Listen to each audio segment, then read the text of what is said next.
এরপরে প্রশ্ন হলো, আমি একজন ব্যবসায়ী, আমার একটা জেন্টস দোকান আছে। আসছে রমজানে আমাদের ব্যবসায়িক সিজনে আমাদের প্রচুর টাকা ইনভেস্ট করতে হয়, সেজন্য আমি কিছু টাকা নিতে চাই। আমার হাতে টাকা নাই, আমার আত্মীয়দের কাছে হাওলা চেয়েছি, কোথাও পাই নাই।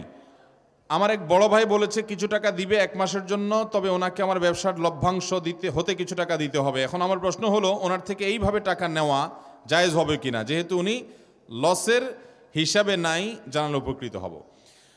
যদি আপনার বন্ধু আপনাকে টাকা দেয় ব্যবসায় আর বলে আমাকে লাভের ভাগ দিবা, তাহলে আপনি তাকে নিতে পারেন এই শর্তে যে লাভ লস দুইটার ভাগ তুমি নিতে হবে।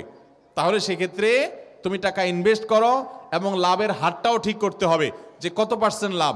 আমার এই ব্যবসার পর আমার চেষ্টা, আমার শ্রম, আমার সময়, আমার দোকান সব আমার, আর তোমার শুধু টাকা বা পুঁজিটা। তো লাভ তুমি 50%, আমি 50, অথবা তুমি 40%, আমি 60%, এভাবে যে কোনো হার ঠিক করে তারপরে ব্যবসা নামতে হবে। শুধু লাভের ভাগ খাবে বা থোক টাকা নিবে নির্দিষ্ট হারে যে তুমি লাভ করো আর লস করো, আমার এত টাকা দিতে হবে, তাহলে এটার নাম হবে সুদ। এভাবে নেওয়া যাবে না।